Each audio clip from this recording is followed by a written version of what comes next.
안녕하세요. 연미솔입니다. 혹시 대체 불가능한 인력 혹은 대체 불가능한 브랜드가 되고 싶으신가요? 제가 오늘 그 방법을 알려드릴게요. 그러니 오늘의 영상을 꼭 주의 깊게 시청해 주세요. 먼저 제가 며칠 전에 읽었던 한 인터넷 카페에 올라온 글을 공유합니다. 교사인데 우리 반 아이 중에 발표를 절대 안 하는 아이가 있었어. 오늘 구술평가라 모든 학생들이 돌아가면서 쓴 내용을 발표해야 됐어. 그런데 얘가 일어나서 아무 말도 안 하고 못하겠다고 하길래 내가 괜찮다고, 틀려도 된다. 이미 잘 썼으니 그대로 읽기만 하면 된다. 선생님이 그냥 발표 안 했다고 0점 주면 끝날 일이라도 그렇게 하지 않는 이유는 땡땡이가 앞으로도 자기 자신을 믿고 좀 더 자신감을 가졌으면 좋겠어서 이렇게 기회를 주는 거다. 다른 친구들도 선생님과 같은 마음으로 응원하고 있으니 편안한 마음으로 읽어봐라. 결국 자기 순서 때 못하고 아이들이 다 끝나고 두 번째 기회에는 눈물을 뚝뚝 흘리더니 마지막 세 번째 기회에 읽기 시작했어.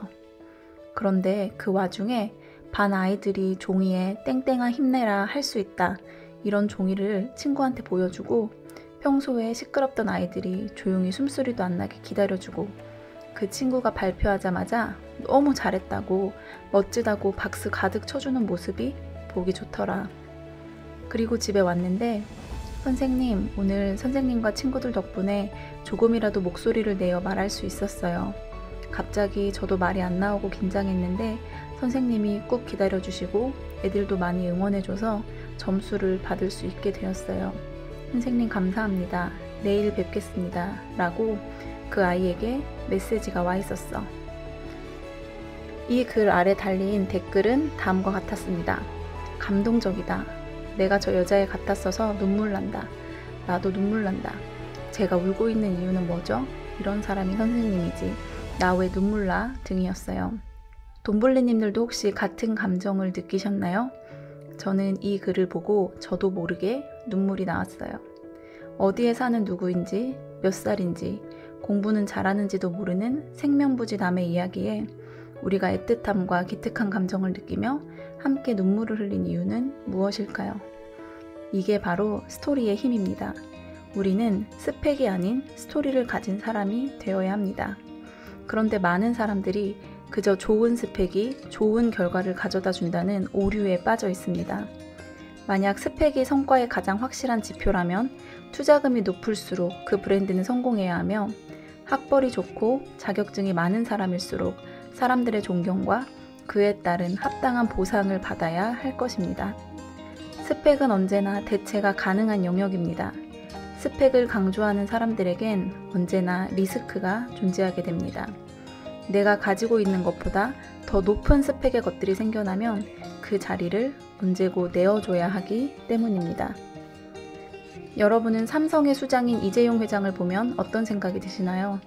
서울대를 나온 하버드대 경영학 박사 출신, 대학을 졸업하고 아버지인 이건희 회장 아래서 경영 수업을 받고 대상그룹 명예회장의 장녀와 결혼한 사람. 물론 지금은 이혼했지만 말입니다. 우리나라 최고의 다이아몬드 스펙이라는 사실에 변함이 없습니다.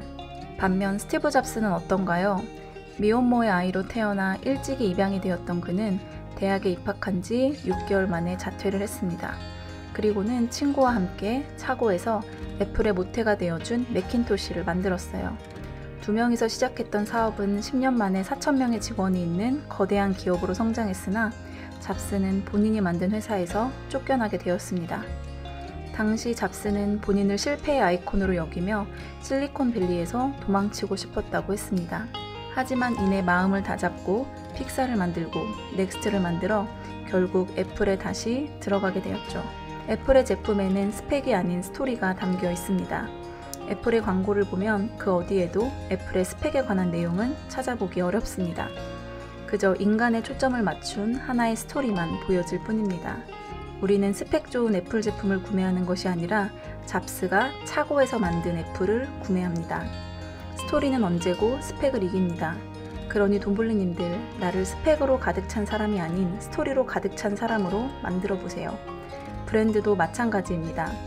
파타고니아라는 브랜드에 사람들이 열광하는 이유는 두 번만 입어도 부풀하기가 일어나는 파타고니아 티셔츠를 사람들이 비싼 돈을 주고 구매하는 이유는 그것이 가장 좋은 옷이어서가 아니라 스토리를 가진 브랜드이기 때문입니다. 유재석 씨가 진행하는 유퀴즈 온 더 블럭이라는 프로그램을 아시나요? 코로나가 시작되기 전 유퀴즈는 길거리를 돌아다니며 평범한 사람들을 즉석에서 섭외해 그들의 이야기를 인터뷰에서 보여주었습니다. 유명하지도 않고 대단한 업적이 있지도 않지만 우리는 그들의 스토리에서 감동을, 흥분을, 즐거움을, 연민을, 공감을, 슬픔을 느끼며 울고 웃었습니다. 요즘 환승연애라는 프로그램이 대유행이라고 해요. 헤어진 연인 4커플을 한 공간에 모아두고 그 안에 있는 사람들끼리 다시 연애를 하는 이상한 프로그램입니다. 그런데 이 프로그램이 수많은 짤들을 양산해내며 높은 시청률을 보여주는 이유가 무엇일까요? 그 안에 4커플의 진한 스토리가 함께 있기 때문입니다. 저 커플은 과거에 어떤 연애를 했을까?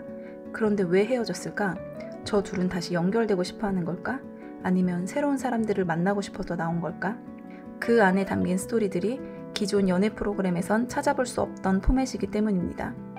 제가 장사꾼에서 어느 정도 성과를 거두고 강의시장에 들어와 보니 스스로 어디 가서 강사라고 하기도 싫을 만큼 이 판에는 허울만 번지르르한 사기꾼들이 많았습니다. 그리고 그 사기꾼들이 잘 먹고 잘 사는 이유는 그럴듯한 스펙을 가지고 있고 아직도 사람들이 스펙만으로 사람들을 평가하기 때문이었습니다. 가구매, 가우기 등으로 매출만 그럴싸하게 올린 경험으로 강의를 하는 사람, 시즌 제품을 역마진으로 말도 안 되는 금액으로 팔아 매출과 후기만 대량으로 만들어두고 강의를 하는 사람, 심지어 어떤 인스타그램 강사는 돈 주고 국내 팔로워들을 대량 구입한 뒤 수강생에게 걸린 사건도 있었습니다. 스펙을 가진 사람이 아닌 실력을 가진 사람이 되세요. 그리고 그 실력은 스토리를 통해 길러집니다. 그럼 어떻게 스토리를 가진 사람이 될 수 있을까요? 당장 무언가를 시작하세요. 아무것도 하지 않으면 아무 일도 일어나지 않습니다. 이 영상을 이제 끄셔도 됩니다. 자리에서 일어나세요. 제가 영상 초반에 들려주었던 한 여학생의 이야기에 감동한 이유는 그 아이가 그대로 주저앉지 않고 자기 자리에서 요지부동하며 그 상황이 지나가기만을 기다렸던 게 아니라 어떻게든 아주 작은 목소리일지라도 그 일을 결국 해냈기 때문입니다. 내 삶에 변주를 허락하세요. 누군가를 만났을 때 매일 똑같은 이야기만 하는 내 삶에서 벗어나 나눌 거리가 풍성한 삶이 되시길 진심으로 응원합니다. 당신의 스토리는 무엇인가요? 당신은 어떤 스토리를 가지고 있나요? 다른 사람의 스토리를 내 것처럼 말하는 사기꾼에 속지 마세요. 다른 사람의 스토리를 내 것처럼 말하는 사기꾼이 되지도 마세요. 다른 사람들이 절대 훔쳐갈 수 없는 나만의 스토리로 가득 찬 삶이 되셨으면 좋겠습니다. 언제나 나 스스로가 가장 유니크한 자산입니다. 사람은 누구나 자기만의 역사를 가지며 그래서 여러분은 특별합니다. 이상 연미소리였습니다.